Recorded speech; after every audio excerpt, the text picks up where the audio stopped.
بها يا الله بها يا الله بحسن الخاتمة يا الله بها يا الله بها يا الله بحسن الخاتمة واعلم أن الصبر من الإيمان بمنزلة الرأس من الجسد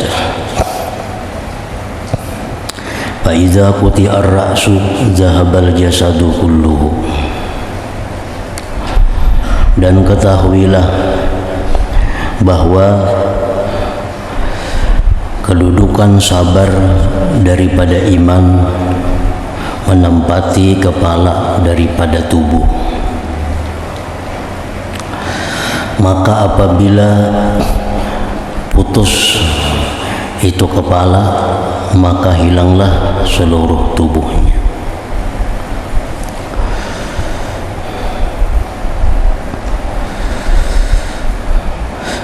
Ini perkataan diambil daripada hadis Nabi sallallahu alaihi wasallam bahwa sabar kedudukannya dalam iman menempati kepala daripada tubuh seseorang. Maka apabila kepala itu hilang, maka berarti hilanglah tubuh seluruhnya.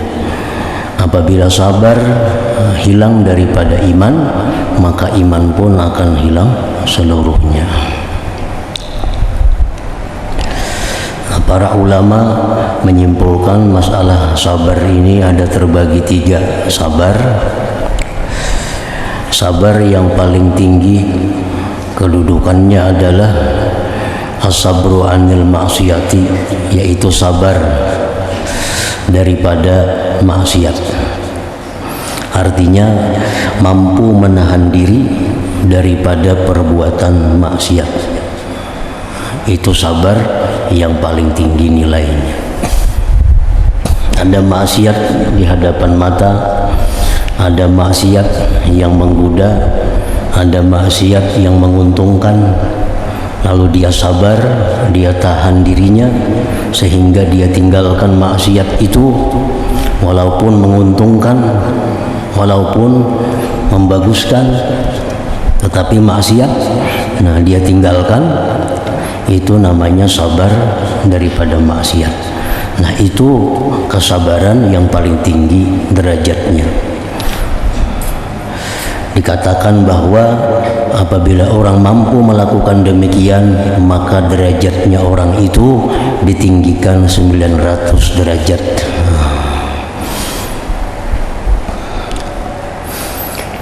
Yang kedua, sabar alat taat, sabar melakukan taat.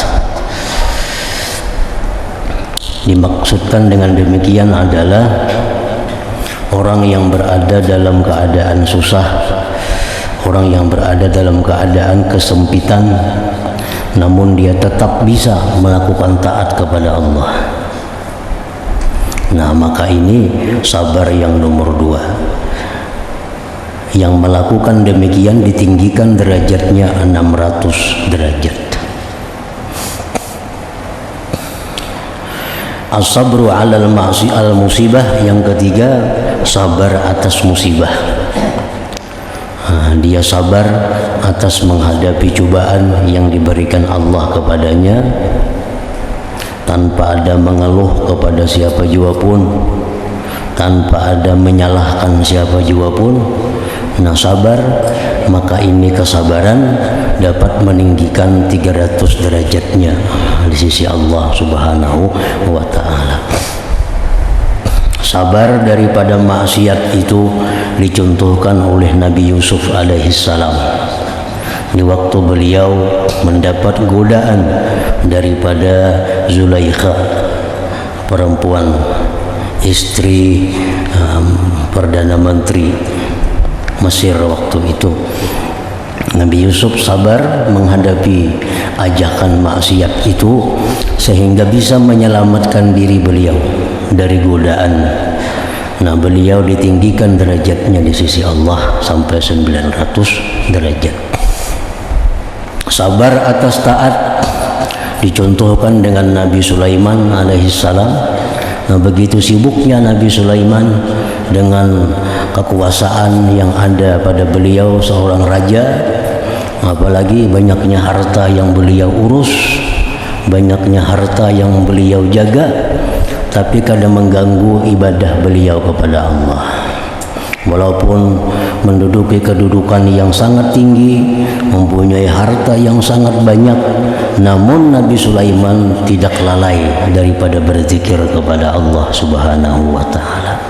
Nah, itu ditinggikan derajat beliau 600 derajat. As-sabru 'alal musibah, sabar atas musibah, itu dialami oleh Nabi Ayyub alaihi salam. Nabi Ayyub diuji oleh Allah dengan ujian yang berat berupa berbagai macam penyakit. Diuji lagi dengan kebangkrutan, diuji dengan matinya anak-anak beliau, diuji dengan penyakit, beliau sabar. Nah, beliau ditinggikan derajatnya 300 derajat.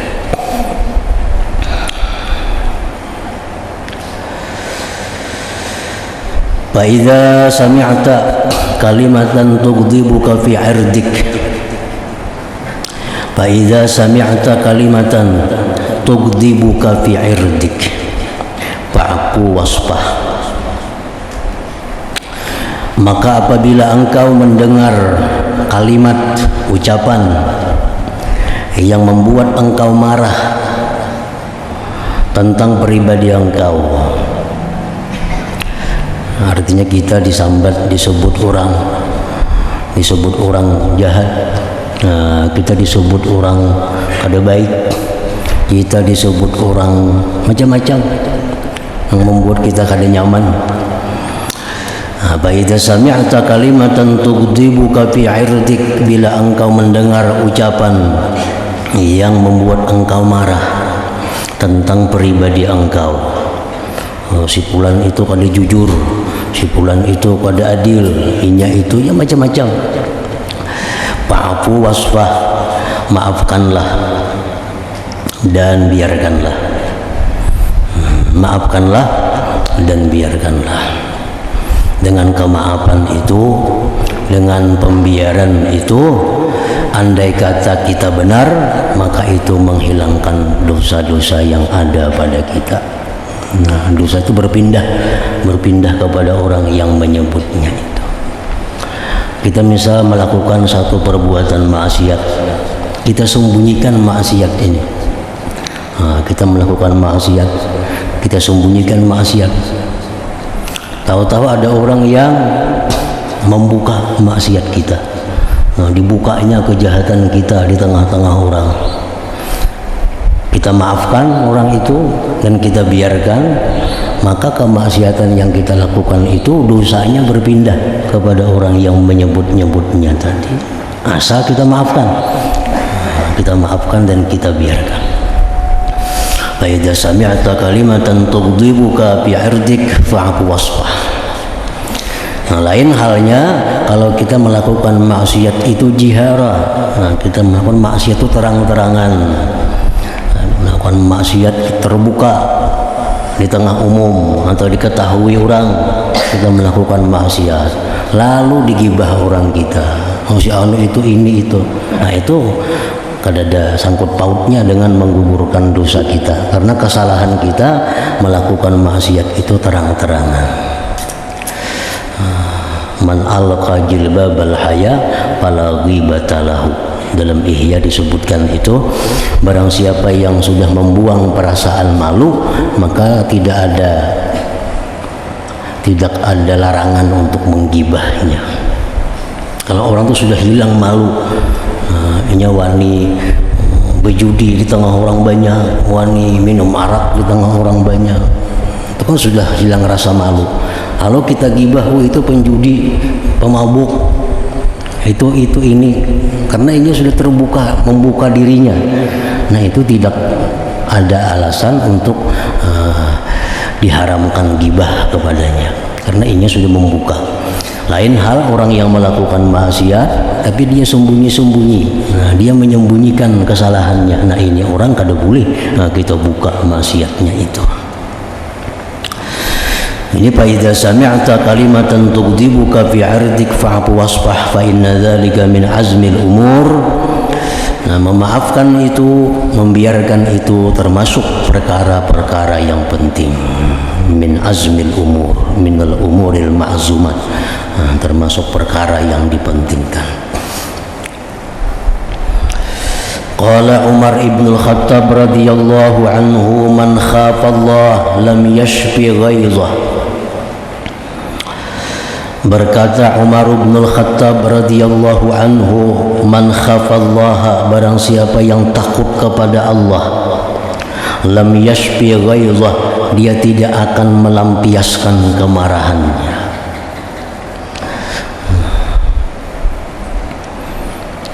Disebut dengan istilah kazmul ghaiz, artinya menahan kemarahan.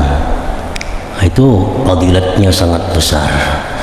Ada orang melakukan hal-hal yang membuat kita marah, lalu kita tahan kemarahan kita itu, kadang kita lampiaskan. Itu pertanda orang yang takut kepada Allah.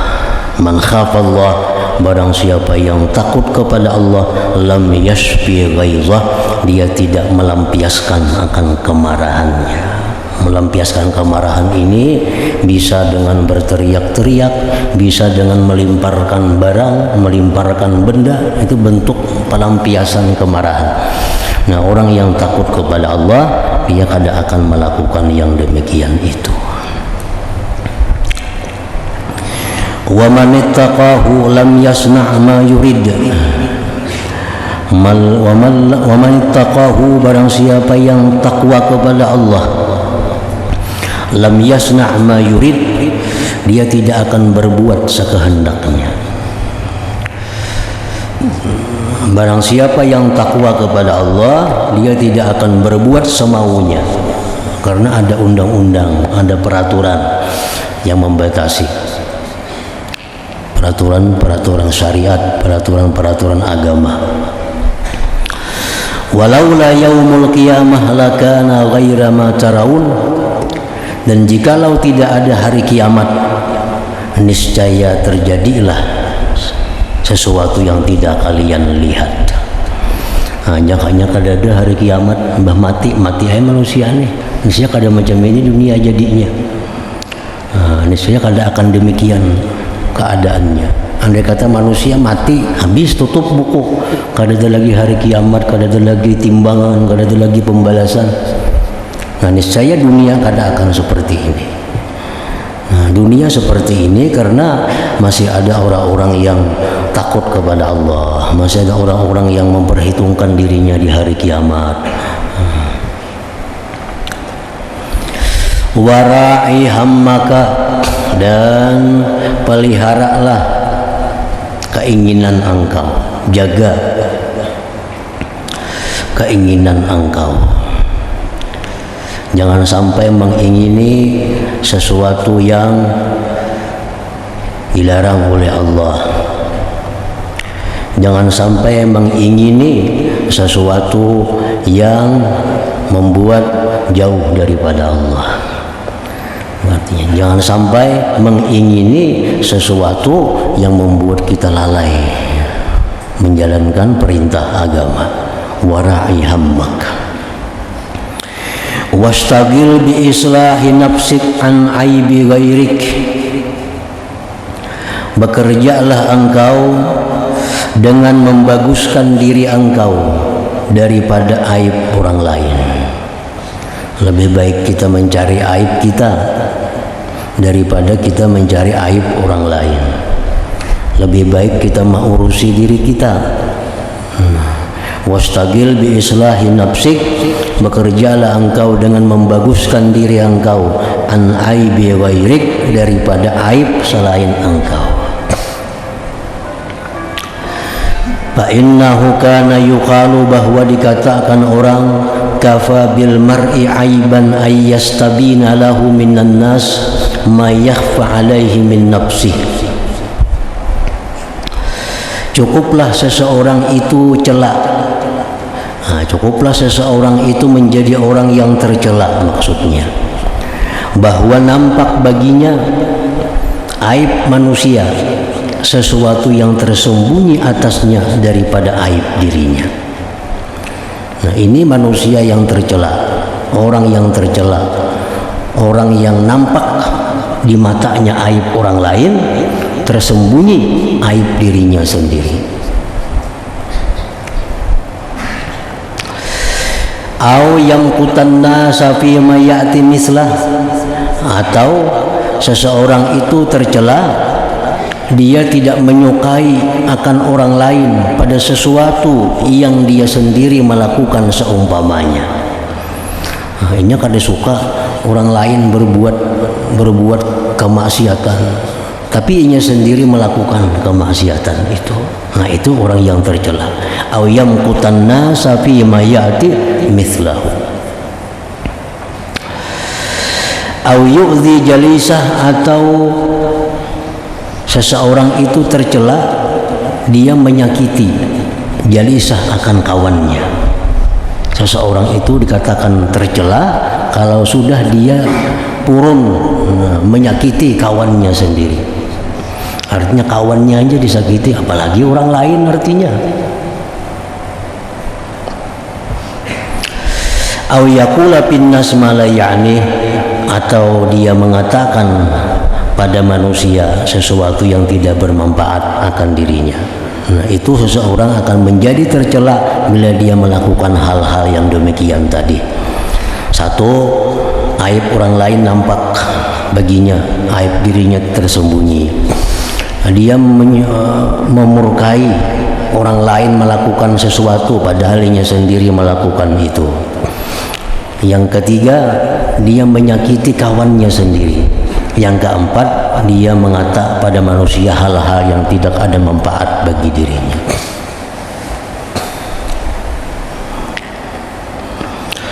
Wasta'mil lillahi aqlaka bitarkit tadbir. Pergunakanlah bagi Allah akan akal engkau dengan meninggalkan merancang sesuatu. Tadbir itu artinya merancang. Kalau kita misalnya hendak mengolah sesuatu, nah itu pasti sudah kita rancang dalam hati kita. Sesuatu itu kayak ini, kayak itu, kayak ini. Tadbir. Kita hendak berjalan kemana misalnya, kita sudah merancang nih, itu ini, itu ini, itu ini. Itu tadbir. Nah, tadbir ini ada dua. Satu, tadbir yang tercela, ada tadbir yang terpuji. Namun apabila mutlak tadbir, itu berarti tadbir yang tercela. Merancang itu ada dua macam, ada merancang yang terpuji, ada merancang yang tercela. Tetapi apabila ada istilah jangan merancang, maksudnya jangan merancang yang tercela itu. Macam kayak bid'ah. Nah, bid'ah itu ada bid'ah yang baik, ada bid'ah yang jahat. Ada bid'ah hasanah, ada bid'ah dalalah. Namun apabila dikatakan bid'ah, itu biasanya bid'ah yang jahat. Itu perbuatan bid'ah. Nah, biasanya itu bid'ah yang kada baik. Padahal bid'ah itu ada baik, ada kada baik. Nah, demikian juga merancang itu ada yang baik, ada yang kada baik. Namun bila istilah itu jangan merancang, maksudnya jangan merancang yang tercela itu.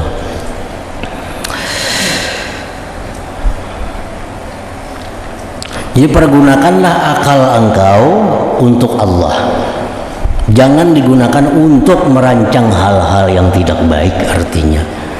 Akal adalah sesuatu yang sangat berharga di dalam tubuh manusia.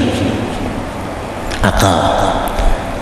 Dengan akal inilah manusia itu disebut manusia. Nah, tanpa akal ada manusia lagi.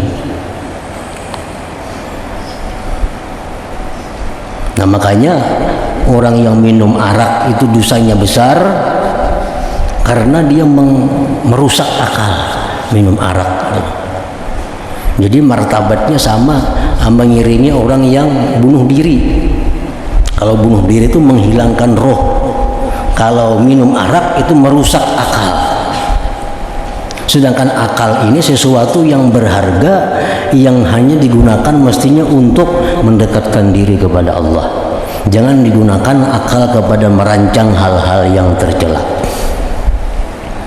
Gunakanlah akal engkau itu untuk Allah dengan meninggalkan merancang rancangan yang tercela. Rancangan tercela itu macam apa? Contohnya katadbiril maksiat wa tahsiliha. Nah, merancang perbuatan maksiat.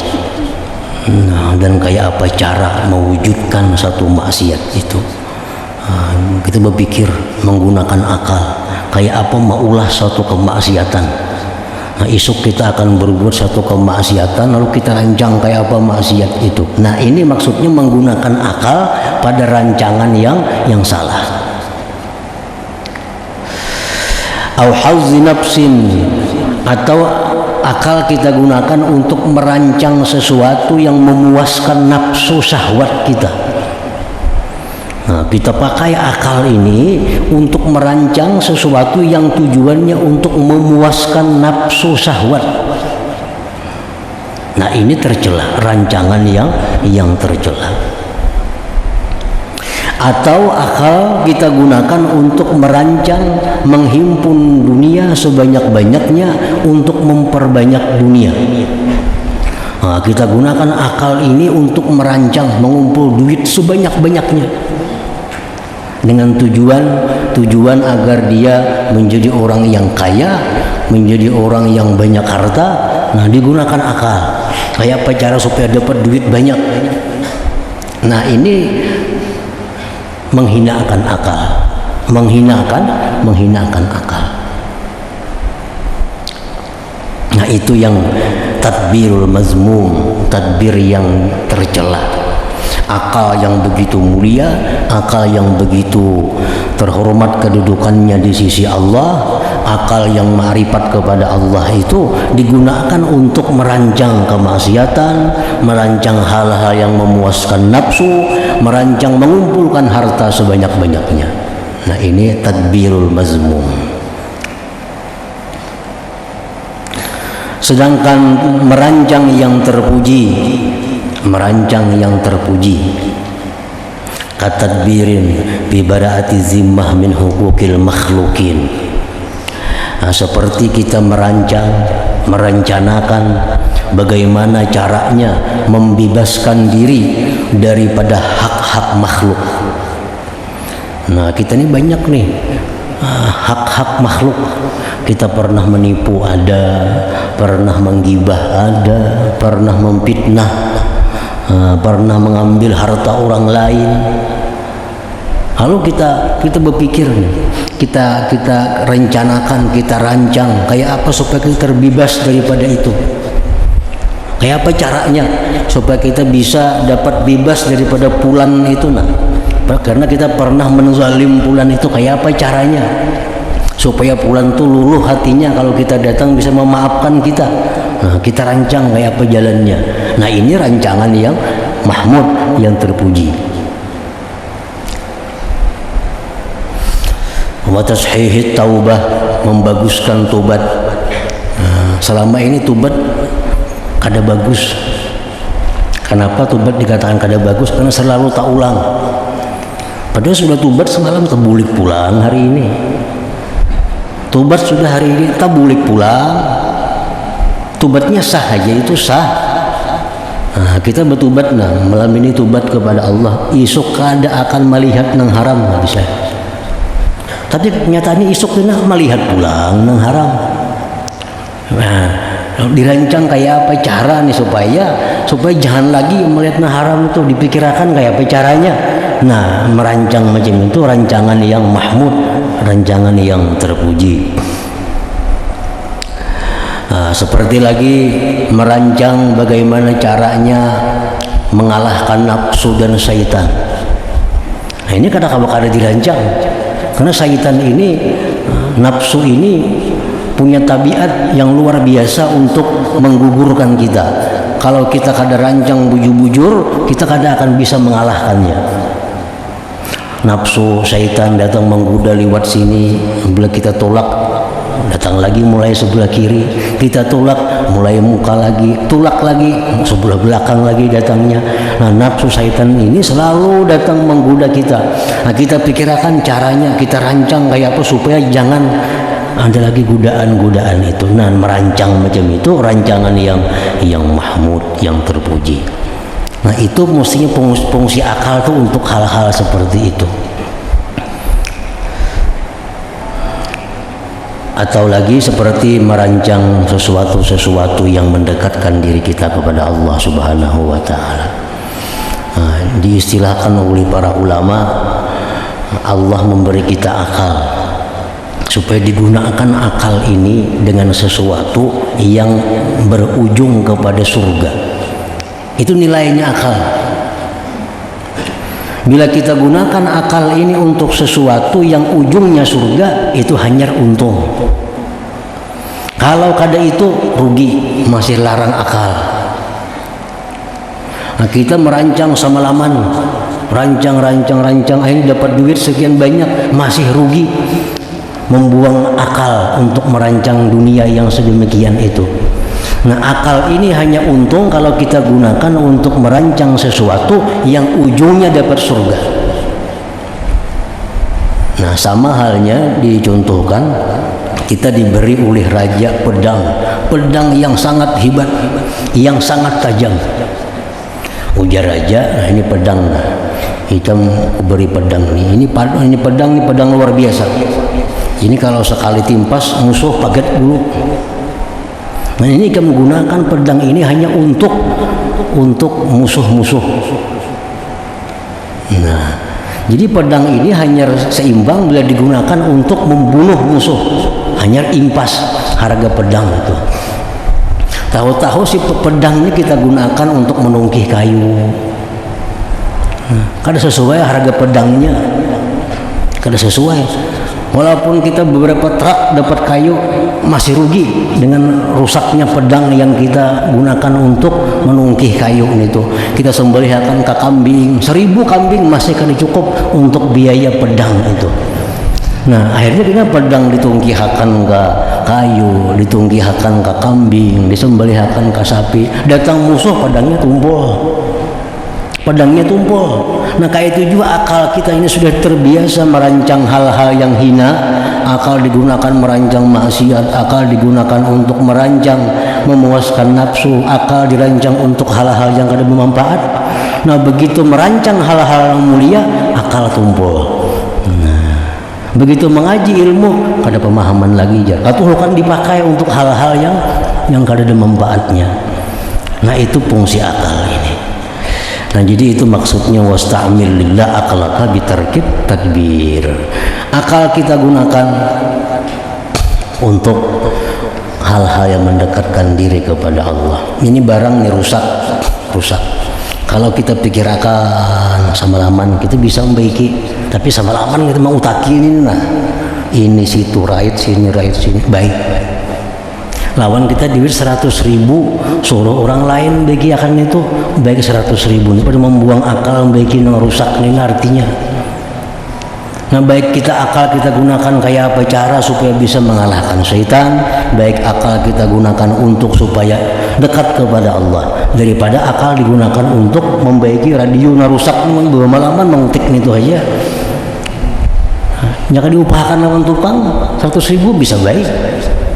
Nah sayangannya akal yang mulia itu digunakan untuk hal-hal yang demikian itu.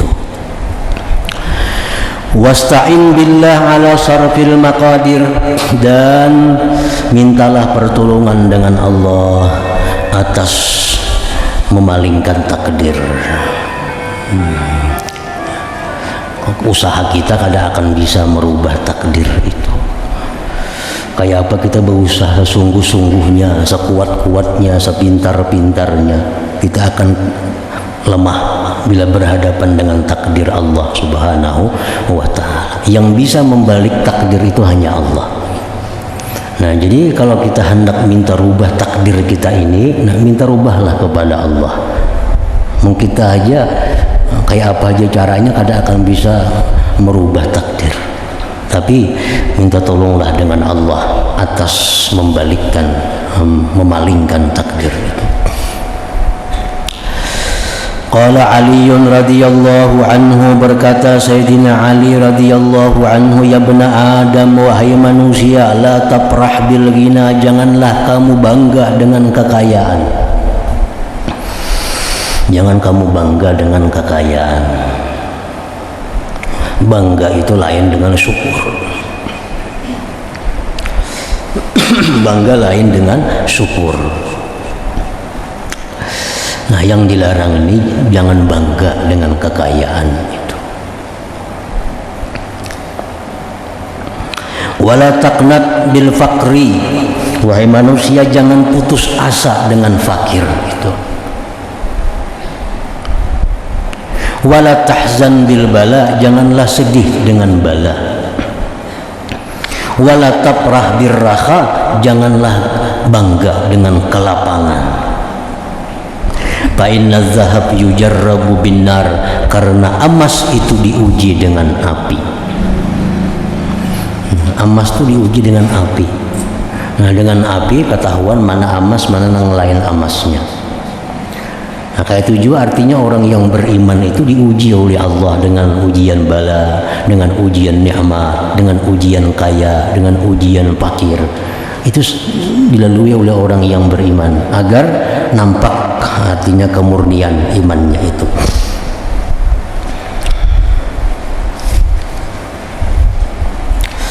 Di bawah disebutkan paling pembawahan, waqtibarullah ta'ala li'ibadihi taratan bil masar liyashkuru wa taratan bil madar liyasbiru. Ujian Allah bagi hamba itu kadang-kadang dengan kekayaan. Dengan kekayaan. Diuji Allah dengan kekayaan. Apakah mereka syukur dengan kekayaan itu? Bila kekayaan ini membuat inya lalai daripada beribadah, bila kekayaan ini membuat inya kendur daripada dahulunya, nah maka berarti orang ini kada lulus ujian Allah. Wataratan bil madar, terkadang Allah itu menguji dengan kemudaratan, liyasbiru, agar mereka sabar. Fasaratil minhatu wal mihnatu jami'an bala, maka jadilah itu nikmat maupun musibah seluruhnya adalah bala. Fal mihnatu muqtadiyatun lis-sabri wal minhatu muqtadiyatun lis-syukur. Musibah menuntut sabar, sedangkan nikmat menuntut syukur. Sama aja tuntutannya. Wal qiyamu bi huquqis sabri aisaran minal qiyam bi huquqis syukri. Melaksanakan hak-hak sabar lebih mudah daripada melaksanakan hak-haknya yang syukur itu.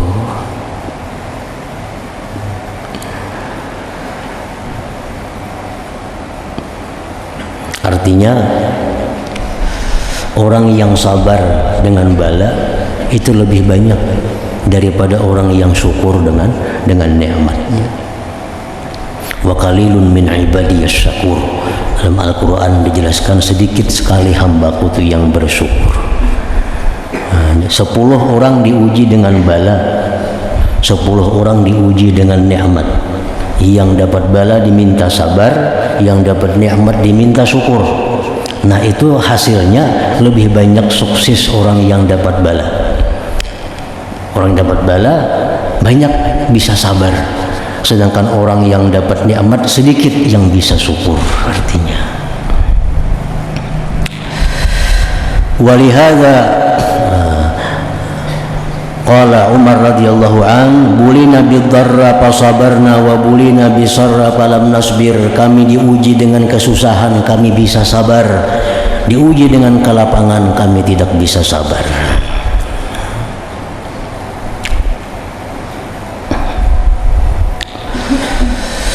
Wa innal 'abda salih bahwa seorang hamba yang saleh yujarrabu bil bala, dia diuji Allah dengan bala, baik bala pada tubuhnya, penyakitnya kada beampihan diuji Allah, ada diuji dengan hartanya, selalu susah hidupnya, ada yang diuji dengan cemuuhan, dengan hinaan dari orang lain, selalu hidupnya dihina orang. Nah, macam-macam ujian dari Allah kepada hambanya yang saleh itu. Wa innal abda salih yujarrabu bil bala, bahwa seorang hamba yang saleh itu diuji dengan bala. Di bawah ada wa'lam annahu la tadumu halun wahidah 'alal mar'i bi hadhihi al-hayat, fahuwa mutahawwilun min hal ila hal, wala budda an tamurra bihi al-ahwalu thamaniyatu allati anaha al-qailu rahimahullah ta'ala biqauli. Tidaklah kekal keadaan yang satu atas seseorang pada ini kehidupan. Maka dia seseorang itu berpindah-pindah dari keadaan kepada keadaan lain, dan pasti melalui dengan seorang hamba itu keadaan yang 8 ini. Samaniyatun tajri 'alan nas kullihim wala budda lil insan yalqa samaniyah. 8 keadaan ini pasti dilalui oleh manusia. Sururun wa huznun, pertama dan kedua sukacita, duka cita, sukacita, duka cita. Pasti ada manusia. Hari ini suka, esok bisa duka. Jam ini senang, esok bisa susah. Suka duka. Wajtima'un wa furqah. Yang ketiga, keempat yang pasti ditemui manusia adalah berhimpun berpisah. Hari ini kita berhimpun dengan orang yang kita cintai, esok bisa berpisah dengannya. Pasti tinggal hanya waktu. Ijtima' dan furqah. Wa usrun wa yusrun, kesulitan dan kemudahan pasti dilalui oleh manusia. Summa sukmun wa afiyah, kemudian sakit dan sehat. Nah, 8 hal itu pasti terlalui oleh setiap manusia yang hidup. Waqad qala ahlul basirah, sungguh berkata orang-orang yang punya mata hati, dawamul hal minal muhal. Tetap dalam satu keadaan itu mustahil. Hendak sihat seumuran mustahil. Mustahil. Hendak berkumpul mustahil, pasti berpisah kena. Makanya kadang kita doa supaya sihat balawasan kadang. Nah, cuma ada doa, ya muhawwilal ahwal hawwil halana ila ahsanil hal. Wahai Tuhan yang membulak-balikkan keadaan, hawwil halana, palingkan keadaan kami kepada sebaik-baik keadaan. Sebaik-baik keadaan itu bisa susah, bisa senang, bisa berkumpul, bisa berpisah. Setiap keadaan yang mendekatkan diri kita kepada Allah, itulah keadaan yang paling baik bagi kita. Setiap keadaan yang menambah taat kita kepada Allah, itulah keadaan yang paling baik bagi kita. Waktu kita gembira, kita lupa kepada Allah. Waktu duka kita ingat lawan Allah, berarti yang baik untuk kita duka cita. Waktu kita sulit, kita ingat kepada Allah. Begitu mudah kita lupa kepada Allah, berarti yang sulit itu keadaan yang baik untuk kita. Sakit ingat kepada Allah, sihat lupa kepada Allah, berarti keadaan yang baik untuk kita adalah sakit. Nah, setiap keadaan yang menambah dekat kita kepada Allah, itulah keadaan yang baik bagi kita. Artinya kada mesti susah, kada mesti kaya, kada mesti sihat. Orang sihat dekat kepada Allah, itu yang paling baik baginya. Wa innal abda salih, bahwa seorang hamba yang salih yujarrabu bil bala, dia akan diuji dengan berbagai macam bala.